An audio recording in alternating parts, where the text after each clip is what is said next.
Yo, it's Gadget. We're back for some new character news that just dropped. I'm really happy because my theory about what the next character they were going to show off turned out to be correct. It is the eye patch guy. Here is the post translated into English, and his name is Bonaparte, like Napoleon Bonaparte, I swear to God. So the tweet reads, as the right hand of the protagonist Theodora, the wise general remains active on the front lines of the SARAMIS kingdom. In the midst of a kingdom in which the written language is banned, he recalls all the memories and wisdom of SARAMIS. His likes are the recollection of knowledge or memorizing knowledge, dialogue with wise men, and reciting poetry. Wow. First of all, I am blown away by everything that was just revealed in this literally 2-sentence post. First of all, he's known as the Wise General, so he's old enough to have a nickname like that or an epithet. And it says he's still serving on the front lines of the SARAMIS kingdom. So the word in Japanese, zensen, usually refers to front lines. I don't know if that means he's taking the reins of the kingdom, not as the leader, but as, you know, a high up member of it, or if he's literally fighting on the front lines. In the first trailer, there was footage from a map which seemed like a huge battle on a wide open terrain, and I think maybe if there's a front line, it could be referring to a battle like that at the start of the story. I think there's just not enough information out right now to tell 100%, but the second sentence is crazy. In the midst of a kingdom in which the written language is banned. Presumably he gets his epithet from having such a wide range of knowledge about SARAMIS and just, well, everything. But really get to the bottom of what that means for a written language to be banned. To deprive an entire nation of the right to make written records, write letters, record their culture, their history. I'm not sure if there's another setting in Fire Emblem in which this specific kind of repression has been used. I'm still unsure if it's the Empire, as in the Dogden Empire, imposing this on SARAMIS, or if it's self-inflicted by a foolish ruler. And the next video just dropped might have a clue on that. So we're gonna play it right now. I'm gonna translate it. Here you go. Dayan様、あなたに問いたい。国というものを何と考えておられるか。知れたこと。国とは領土だ。強力な王によって支配される領土こそが国だ。これは少子。ダヤン様、それは稲にございます。国とは人にございます。人がいるからこそ自らがいただく王のもとに集い国ができるのです。そして人とは心の器にございます。国家という家は心なくして成り立たぬもの。ダヤン様、失礼を承知で申し上げる。あなたには人心を集める力が足りませぬ。戦王セルヒオ様はそれをよく分かっていらした。故にご自身の後継にセオドラ様を選ばれたのです。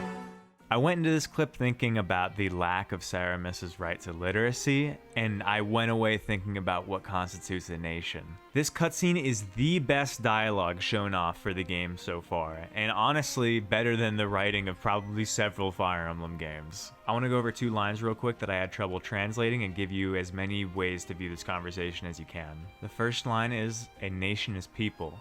Where there are people who gather under the self-prudence of a king, a nation is formed. So the part about gathering under the self-prudence of a king is actually pretty complicated. The Japanese for it is Mizukara ga sabaku wo no shita ni tsudoi. What I took this part of the conversation to mean is that when a nation is formed, a people, by their own will, gather under the leadership of a king.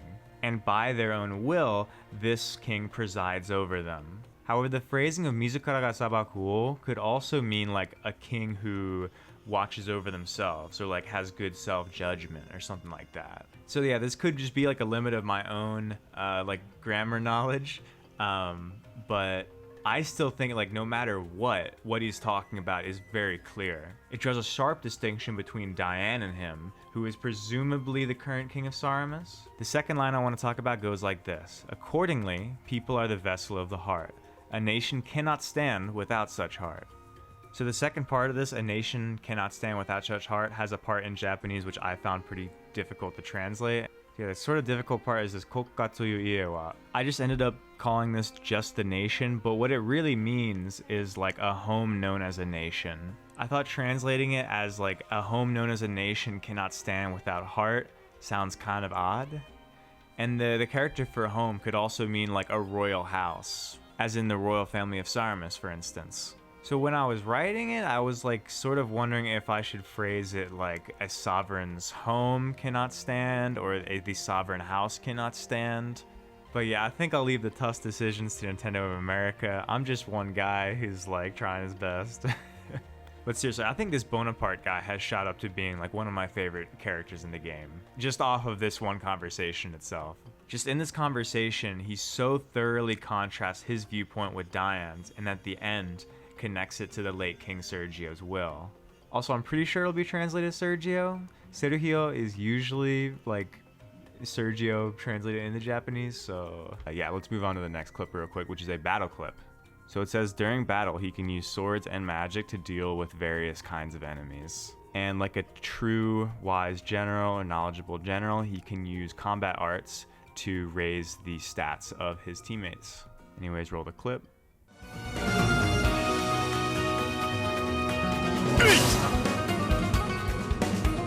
このボナパルテが動きましょう。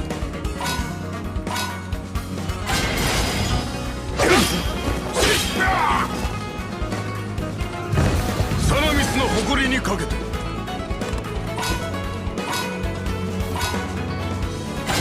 の無双めが。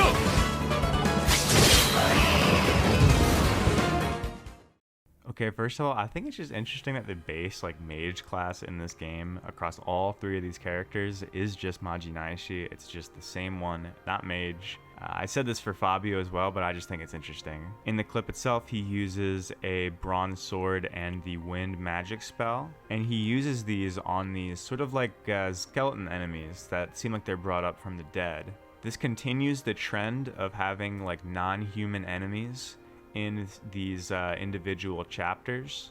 You know, we had the holograms with Fabio. That seems like such a different situation to this one. I think that this battle is probably after the previous conversation that we saw, and the current king or current ruling prince of SARAMIS is probably using this dark magic or collaborating with the sort of big dark magic troop that we saw in the second trailer. It says that the skeleton he's fighting is a Bonbon soldier, so I'm a little unsure. Personally, you can only see the like very bottom of the boss's what do you call it, portrait on the video itself, so it's really hard to tell like what's going on here. In the previous clip, Bonaparte was having a feud with Diane, so I don't know what Bonbon is. Maybe that's his like group or his you know, faction or whatever. I'm not sure. It could very easily be something completely different. While looking at the very start of the clip, I'm seeing this massive staircase, and it's really reminding me of Sothis' arena. The palace is adorned with these statues of this female figure. So maybe there's some kind of connection here. I'm not really sure. But yeah, putting everything together, I think the SARAMIS kingdom is in a really crazy spot in the story right now. I don't really see the reason why, what do you call it, a literacy ban would be self-inflicted personally. So I still think that it's probably put on the kingdom by the Empire. I think that if this ban was going to be put in place, it would probably be by like a wicked king like this Diane, but it seems like he took power somewhat recently. So in order for this, you know, situation to be going way far back, I think it would still have to be the Jogdan Empire imposing this on them. I think this Diane is probably Theodora's brother, probably older brother. And I think it's likely that he's collaborating with some of the dark magic forces we've seen on the continent so far, like during the end of the second trailer. And that would explain these skeletons popping up in the next clip. But that still doesn't explain what Bonbon soldiers are, or the situation around the capital, Magaira. And the purpose of going to the heroic games has still not been explicitly laid out, though it's probably to gain a greater amount of independency from the Empire. Just like at the end of the Fabio video, I swore I was gonna choose Dietrich's route first, but after seeing this, I don't know. It might be this one. It really might be this one. And I might say that after Leda too. I don't know. A lot of people online have been making guesses for the last second in command or like commander of Leda's army. Right now, a lot of people are pointing to the similar theme of some sort of issue with the eyes. As Tira wears glasses, Fabio has a lazy eye, and now this Bonaparte has an eye patch. So a lot of people are thinking it's going to be this one-eyed warrior. He seems to have some sort of flame injury, some burn on his eye. In some of the clips I've seen, he starts like almost like right next to Leda, so I think this holds some weight. Though other people are thinking they might want to try to balance out the gender ratio in the second in commands. So we're all kind of on the edge of our seat with who that's going to be. I'm really looking forward to the reveal soon. The more I think about it, the more I think that the eye theory holds some weight, but it pretty easily could be this like pink-haired chick who is kind of my first guess just because she's like the closest to the camera in that shot in the second trailer. Though that's honestly just a really small thing. It really doesn't matter. So anyways, yeah, I'm looking forward to seeing what other people think about these clips. I think they're fantastic. I think this sort of puts Theodora's route as maybe like one of the first must plays. Might shoot her up in some of like the rankings of what route people are going to play first. But yeah, I'm gonna head out. I'll see you.